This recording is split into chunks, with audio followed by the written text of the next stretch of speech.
movie time with John DeSando and his friends online. So everything is gonna be just fine. From the top down to the bottom. He's gonna let you know if you should stay home or if you should go. Might even yell if it's a spectacle. From San Francisco to Long Island. 'Cause nothing's better than a motion video. It's Movie Time is produced and hosted by John DeSando. Listen to broadcast shows Fridays at 4:01 and 8:01 p.m. Read reviews and listen to shows online at WCBE.org.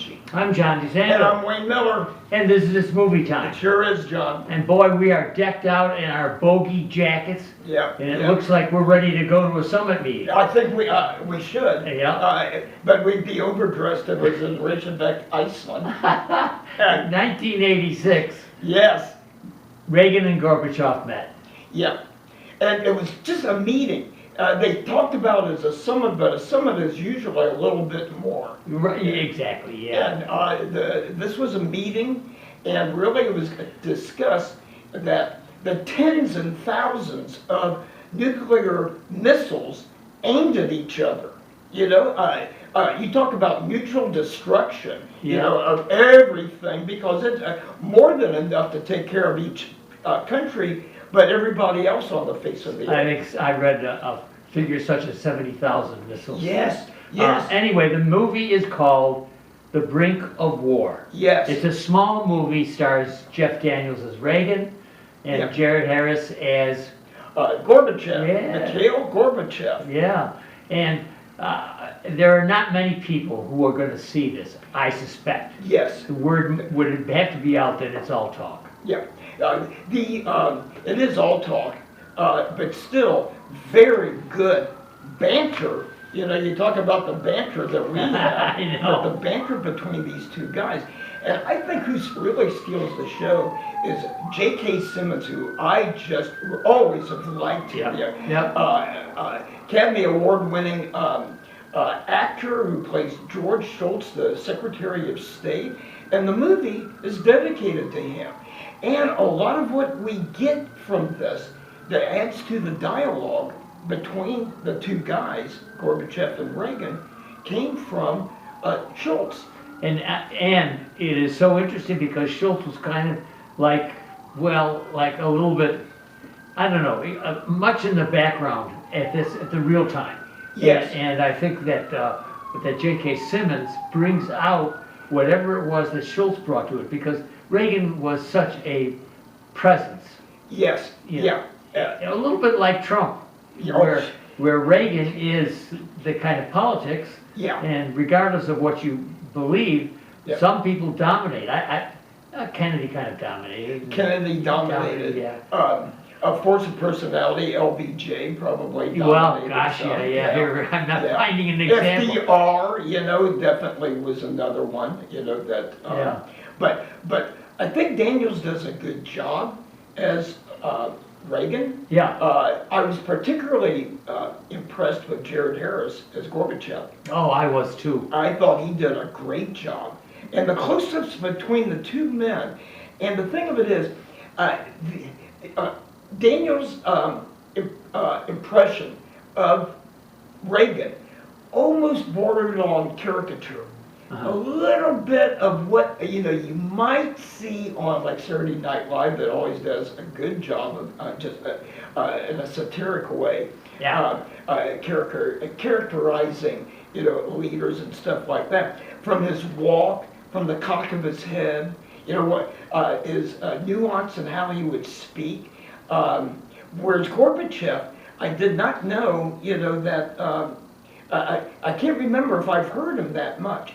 Which brings up an interesting point that we may talk more about during the podcast. But what would have destroyed the rhythm of the movie, the only thing of it is, as a historian, and I like the accuracy of historical movies, and there's two things about this movie that really was quite good. One, it took place in the same little house in Reykjavik that originally did 40 years ago. It was a consulate.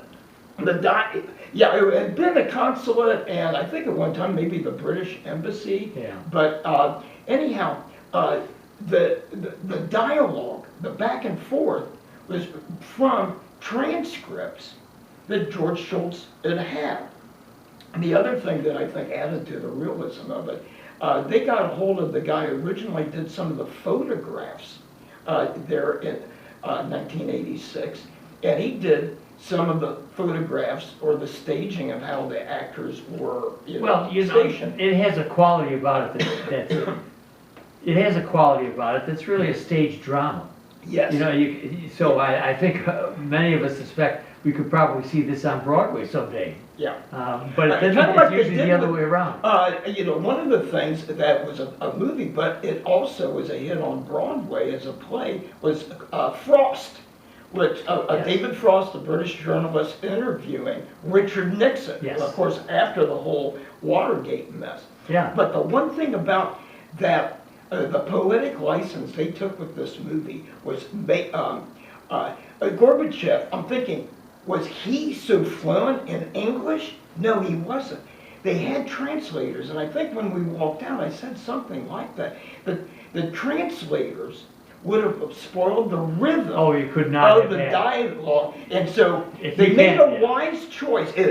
Historically incorrect. I think there was no choice. I think they had to do that in order to have the nose to nose, which I thought was really very well done, without being over the top. You had both of them with their agendas. Yes. Reagan was looking for a human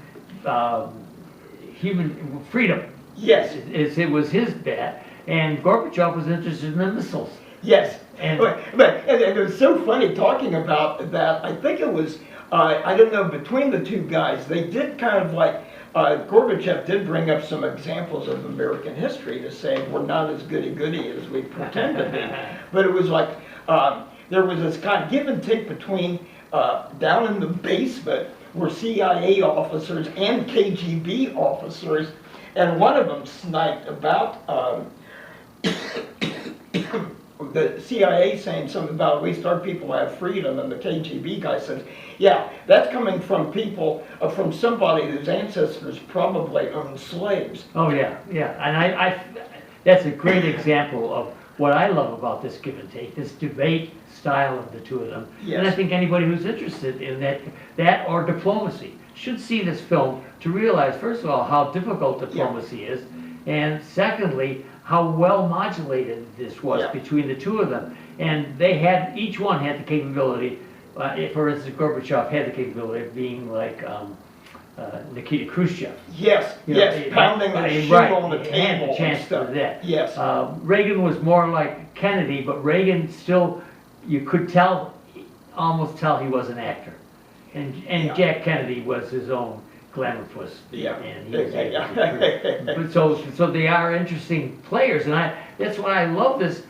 Just for the examples you're saying, there's so much give and take here, and there's so much that you might have expected, and it's put on by Angel Studios, which I want to talk a little bit later. Yeah. But you know they're going to be on the liberal side. You know that they're going to be on the American side. Oh yeah, definitely. And one of my hat off to the Angel producers is that they don't lay too heavy on that. No, they don't, and less so in this than a number of their other productions that we've seen. Yeah, I have to give them that, and because if you were to judge who won the debate, well, maybe Reagan did because we're all sympathetic to human freedom business, but in the end, Gorbachev comported himself very well. Yes. And there was another point in here that I really enjoyed. This whole strategic defense. Yes, initiative. Yeah. John, my academic background is in American history. Yeah. And there's very little that I remember about this. I know a lot more about like the Cuban Missile Crisis in 1962 You're right. than I do this one 40 years ago. Yeah. That and that's the one thing. Because they came up with a novel idea. Let's get rid of all the nukes.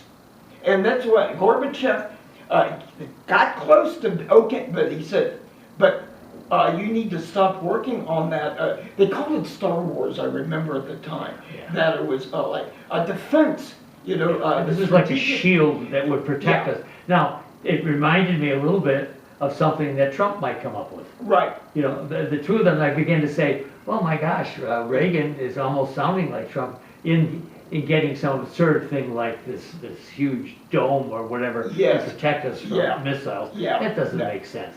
But he was. But the interesting thing to me is that human rights that Reagan pushed, then you had the missiles that Gorbachev put in. You mentioned it, and Gorbachev first promoted the idea of getting rid of all of them. Yeah, you know, let's get rid of all of them. Yeah. And what's interesting, because when I went back and researched that, they had more. Now, you know, what's interesting, we've got still, both nations, about 10% of the missiles that we had back then.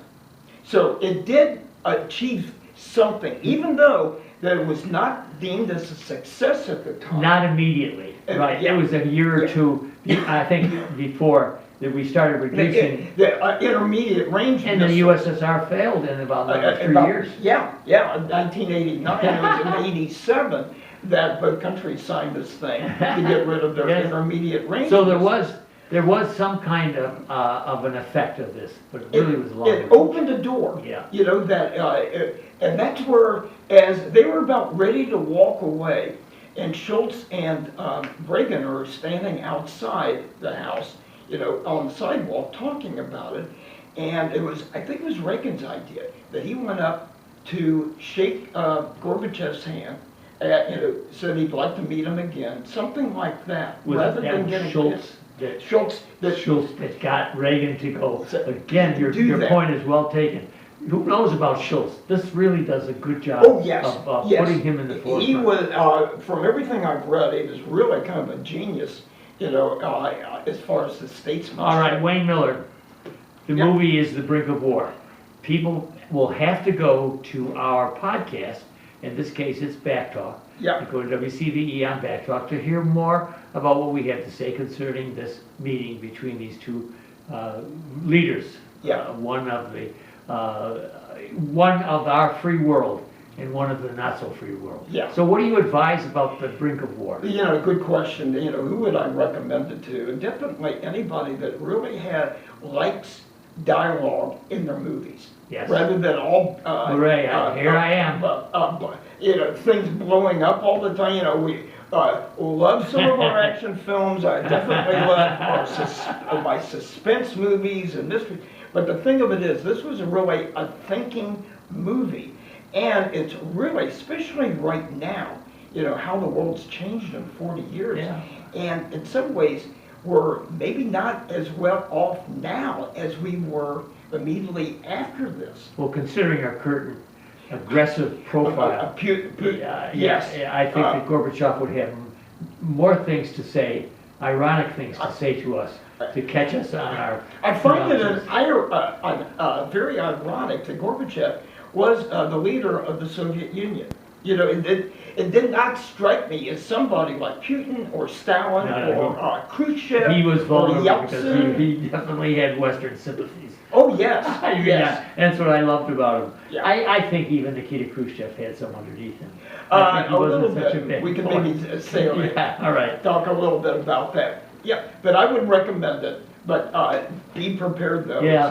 It's not for usual kids. movie. Oh, God, no. It's for mature teens. Definitely a history major should see it. I agree with you. And debate people. Yes, definitely. It's movie time with John DeSando and his friends online. So everything is gonna be just fine. From the